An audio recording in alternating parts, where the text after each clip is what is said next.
গোটা মধ্যমগ্রাম এলাকায় নিরাপত্তার অভাব। 41টা মদের দোকান, 12টা বার এই সমস্ত তৈরি করেছে। 60টা জুয়া মদে মধ্যমগ্রাম ছেয়ে গেছে। নিরাপত্তার সবচেয়ে বড় কঠিন অবস্থায়। মধ্যমগ্রাম তো আমরা জিতবো, ঠিক আছে, মধ্যমগ্রাম জিতবো, তার সাথে সাথে দেগঙ্গা জিতবো, অশোকনগর জিতবো। লড়াই কার সঙ্গে করবো? যাকে ইডি বারবার ডাকছে যে হসপিটালে গিয়ে শুয়ে আছে, লড়াইটা কার সঙ্গে হবে এখানে?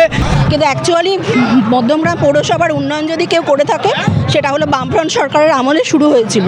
সেটাকে ওনারা সামান্যতম দীর্ঘদিন ক্ষমতায় থাকলে ওইটুকুনি কাজ তো করতেই হয়।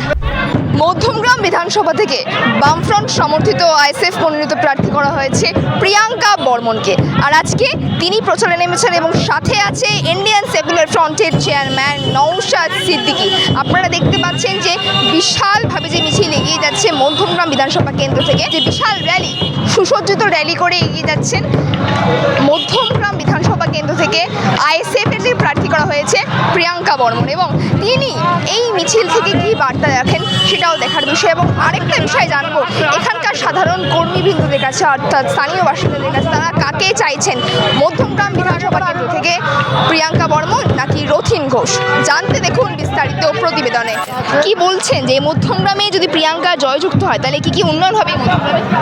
আমাদের প্রথমেই উন্নয়নের যে বামফ্রন্টের ইস্তেহার আছে সেই ইস্তেহারে যা যা বলা আছে, যেমন লক্ষ্মী ভাণ্ডারের টাকা যেমন ওনারা দিচ্ছে সেই টাকা যেমন চলবে, বাট আমাদের হলো প্রতি ঘরে ঘরে কাজের দরকার। প্রতি ঘরে একজন করে কাজ, শিক্ষিত যুবকের কাজ হবে বা যার যার শিক্ষা অনুযায়ী কাজ হবে, এরকম নানা রকম কাজ বিশেষ করে মধ্যমগ্রামের তথা বিধানসভা এলাকায় উন্নয়ন হবে, সেইটা বলা রয়েছে। রথিন ঘোষ নাকি প্রিয়াঙ্কা বর্মন, কোন কাকে চাই? অবশ্যই প্রিয়াঙ্কা বর্মন। এবং রথিন ঘোষ তো বহুদিন ধরে এখানকার রূপকার হিসেবে পরিচয় বলে, কিন্তু অ্যাকচুয়ালি মধ্যমগ্রাম পৌরসভার উন্নয়ন যদি কেউ করে থাকে সেটা হলো বামফ্রন্ট সরকারের আমলে শুরু হয়েছিল। সেটাকে ওনারা সামান্যতম দীর্ঘদিন ক্ষমতায় থাকলে ওইটুকুনি কাজ তো করতেই হয়। তো আমরা চাই একটা দুর্নীতিমুক্ত সরকার, দুর্নীতিমুক্ত শাসন ব্যবস্থা। সেই কারণে আমরা বিধানসভায় প্রিয়াঙ্কা বর্মনকে পাঠাতে চাই। কিন্তু অন্যদিকে টিএমসি লোকেরা বলছেন যে 250 পার করবে নির্বাচন। তারা তো রাজনীতির লোকেরা না, তাদের বক্তব্য বলবেই। এটা মানুষের যার যার বিচার, সেই অনুযায়ী ভোট হবে। বাম আইএসএফ জোট কতটা আসন রাখতে পারে মনে হচ্ছে এই নির্বাচনে? নিশ্চয়ই বাড়বে কিছু, আশা তো আমরা আশাবাদী। আগের তুলনায় বাড়বে বলছে? অবশ্যই। মধ্যমগ্রাম বিধানসভা, সেইখানে প্রিয়াঙ্কা বর্মনের বিপরীতে যিনি রয়েছেন তিনি রথিন ঘোষ, দীর্ঘদিনের তিনি একজন বিধায়ক। কতটা এই মধ্যমগ্রাম বিধানসভায় লড়াই হবে? লড়াই রথিন ঘোষকে আমরা এবারে দেখছি না, যেহেতু রথিন ঘোষকে ইডি ডেকেছে কিছুদিন আগে, তার সূত্রে পৌরসভায় রথিন ঘোষ কাজ করেছে কিন্তু পঞ্চায়েতে কাজ করেনি। এই জন্য রথিন ঘোষের সাথে আমাদের কোনো লড়াই নেই, আমরা অনেকটাই এগিয়ে আছি। বামফ্রন্টের সমর্থন নিয়ে আইএসএফ অনেকটাই এগিয়ে আছে মধ্যমগ্রামে। এই বিধানসভা নির্বাচনে আপনারা জোটবদ্ধ যে করা হয়েছে সেই জায়গায় দিয়ে আসন কতটা পাবেন? মধ্যমগ্রাম তো আমরা জিতবো, ঠিক আছে, মধ্যমগ্রাম জিতবো, তার সাথে সাথে দেগঙ্গা জিতবো, অশোকনগর জিতবো। ভাইজান যে কটা প্রার্থী দিয়েছে, জোটের সাথে নিয়েছে ভাইজান, সব কটাই আমরা জেতার আশা আছি। তাই ভাঙড়, ক্যানিং পূর্ব, এটা তো আমরা জিতবই, কিন্তু তার সাথে সাথে মধ্যমগ্রামও আমরা জিতবো। আচ্ছা, মধ্যমগ্রামে কী সমস্যা আছে মূলত, আর কি উন্নয়ন দরকার?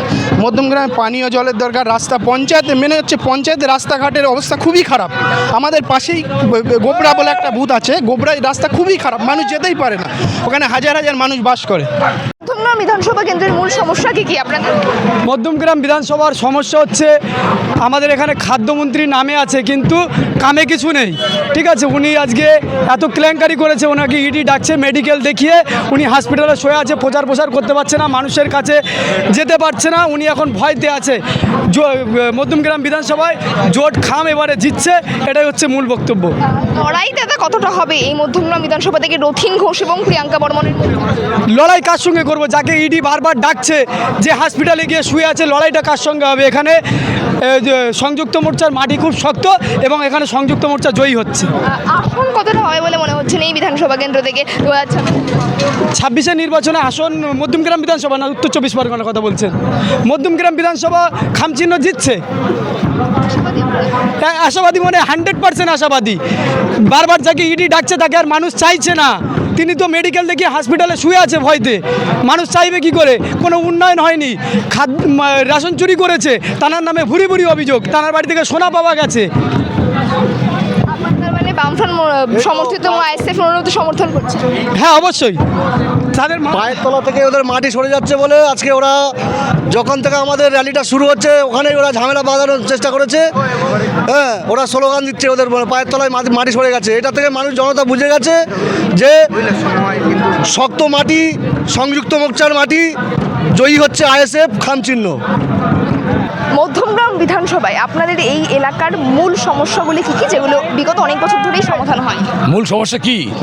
মধ্যমগ্রাম বিধানসভা এলাকায় মূল সমস্যা হচ্ছে বর্তমান যিনি তৃণমূল কংগ্রেসের প্রার্থী প্রাক্তন খাদ্যমন্ত্রী, তার নেতৃত্বে গোটা 5টা পঞ্চায়েতে হচ্ছে মাটি, কৃষি জমির মাটি জোর করে বিক্রি করছে, চুরি করে বিক্রি করছে এই মাটি মাফিয়ার। তার নেতা হচ্ছে ও। মধ্যমগ্রাম পৌর এলাকায় 28টা ওয়ার্ডের সমস্ত বেআইনি পুকুর ভরাট করে বহুতল বিল্ডিং তৈরি করা এবং এইখানে সমস্ত রকম সিন্ডিকেট বাহিনীর নেতা হচ্ছে ও। পৌরসভাতে প্রতিদিন সন্ধ্যে 6টা থেকে রাত্রি 10টা পর্যন্ত থেকে এই যে মাটি মাফিয়া, অবৈধ প্রমোটার, সিন্ডিকেট বাহিনী তাদের সাথে 6টা থেকে 10টা পর্যন্ত থেকে এদের পরিচালনা করে। গোটা মধ্যমগ্রাম এলাকায় নিরাপত্তার অভাব, 41টা মদের দোকান, 12টা বার এই সমস্ত তৈরি করেছে। 60টা জুয়া মদে মধ্যমগ্রাম ছেয়ে গেছে। নিরাপত্তা সবচেয়ে বড় কঠিন অবস্থায়, পুরসভাটা দুর্নীতিতে ভরপুর। মধ্যমগ্রাম সরকারি হসপিটালকে কার্যত ধ্বংসের পথে, মধ্যমগ্রাম পৌর যে মাতৃসদন কার্যত ধ্বংসের পথে। 11টা বড় বড় নার্সিংহোম তো এখানে তৈরি হয়েছে, তার মধ্যে মন্ত্রী, চেয়ারম্যান, কাউন্সিলররা ফান্ডিং করে মধ্যমগ্রাম যে সরকারি হাসপাতাল তাকে ধ্বংস করার পরিকল্পনা করছে। স্বাভাবিকভাবেই গোটা মধ্যমগ্রামের মানুষ একটা বাড়ি তৈরি করতে গেলে এবার তাকে টাকা ছাড়া কোনো কথা নেই। কাটাপতি জমি বিক্রি, কেনা, বাড়ি তৈরি করা, কেনা, কাটাপতি 2 লক্ষ করে টাকা আদায় করার একটা পরিষ্কার সিন্ডিকেট বাহিনী এখানে তৈরি করেছে। ফলে গোটা মধ্যমগ্রামের মানুষ বিরক্ত, গোটা মধ্যমগ্রামের মানুষ পরিবর্তন চাইছে। তাই এই 29শে এপ্রিল গোটা মধ্যমগ্রাম মানুষ একজোট হয়ে এই তৃণমূলকে বিদায় জানাবে। এই বিধানসভা কেন্দ্রে রথিন ঘোষ আর প্রিয়াঙ্কা বর্মনের মধ্যে লড়াইটা ঠিক কতটা হবে? লড়াইটা তো চোর, জোচ্চোর, লুটেরা, তোলাবাজি, তার বিরুদ্ধে প্রগতিশীল গণতান্ত্রিক ধর্মনিরপেক্ষ জোটের লড়াই। এই লড়াইতে তৃণমূল বিজেপিকে একযোগে পরাস্ত করতে হবে, করে বাম গণতান্ত্রিক ধর্মনিরপেক্ষ জোটে সরকার তৈরি করতে হবে পশ্চিমবাংলায়। প্রচারে নেমেছেন, সামনেই বিধানসভা নির্বাচন, সেই জায়গায় দাঁড়িয়ে মধ্যমগ্রামে আপনাদের কি কি উন্নয়ন দরকার? আমাদের উন্নয়ন বলতে কি, আমাদের এই যে চাকরি নেই, চারিদিকে চাকরির এত অভাব, সাথে মেয়েদেরকে যে এত হেনস্থা করা হচ্ছে, প্লাস মেয়েদের কোনো সেফটি নেই আমাদের রাজ্যে। শুধুমাত্র মধ্যমগ্রামে বলে না, মধ্যমগ্রামের বাইরেও পুরো পশ্চিমবঙ্গে, এমনকি আমাদের এখন পশ্চিমবঙ্গের দরকার। পশ্চিমবঙ্গে মেয়েদের অবস্থা এতটাই খারাপ, সুতরাং আমরা চাই মেয়েদের সেই সেফটিটা আসুক। প্লাস হচ্ছে চাকরি নেই, এত বাজে দুরবস্থা, সেই দুরবস্থার থেকে বেরোতে একমাত্র আমাদের সংগঠন, আমাদের দলকে যদি জেতাতে পারো তাহলে আমাদের একমাত্র এই যেটা সম্ভব, আমাদের পশ্চিমবঙ্গের উন্নয়নটা সম্ভব। বামফ্রন্ট সমর্থিত আইএসএফ দ্বারা মনোনীত প্রার্থী এখানে প্রিয়াঙ্কা বর্মনের বিপরীতে যিনি রয়েছেন রথিন ঘোষ, অনেক দিনের বিধায়ক তিনি। কি মনে হচ্ছে লড়াই কতটা হবে এই মধ্যমগ্রাম বিধানসভা? লড়াইটা তো বিরাট একটা কঠিন ব্যাপার, বুঝতেই পারছো রথিন ঘোষের সাথে। কিন্তু রথিন ঘোষ যে একটা এই লেভেলে আর প্রিয়াঙ্কা বর্মনও যে খুব কিছুটা কম না, সেটা আমরা জেনজিরা প্লাস তার সাথে আমাদের সিনিয়ররা অনেকে রয়েছে যারা এই আমাদের মিছিলটা থেকেই আপনারা বুঝতে পারছেন যে প্রিয়াঙ্কা বর্মনের সমর্থনেও কোনো কম লোক নেই। রথিন ঘোষ অনেক কিছু করেছেন, অনেক, সেটা আমি আর এগোলাম না, অনেক কিছুই আছে। তার বিপরীতে গিয়ে যে প্রিয়াঙ্কা বর্মন একজন একটা নতুন ফেস আমরা দেখতে পাচ্ছি, তো আমরা তাকে সাপোর্ট করে একেবারে একটা কঠিন লড়াই দেখিয়ে দিতে চাই।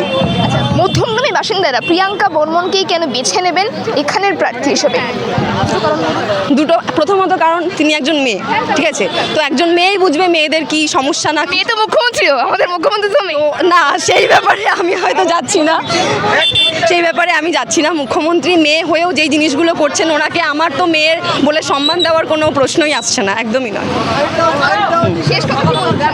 শেষ কথা বলছি, আমাদেরকে সমর্থন করুন, আমরা দেখিয়ে দেবো কীভাবে পশ্চিমবঙ্গের উন্নয়নটা হয়।